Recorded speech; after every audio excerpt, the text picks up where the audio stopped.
ఆర్భాటాలు వద్దు, నేను అందరిలాగానే అంటున్న మంత్రి లోకేష్. మంత్రిగా బాధ్యతలు స్వీకరించిన నారా లోకేష్ తన కోసం ఎలాంటి ఆర్భాటాలు చేయొద్దని ఛాంబర్ సిబ్బందికి సూచించారు.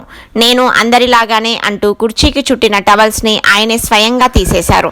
దీంతో ప్రజలు ఎన్నుకున్న నాయకుడికి ఉండాల్సిన లక్షణం ఇదేనంటూ లోకేష్ పై ప్రశంసలు కురుస్తున్నాయి. కాగా మంత్రిగా ఆయన మెగా డిఎస్సి ఫైల్ పై తొలి సంతకం చేశారు. పాలించే ప్రభువును కానని,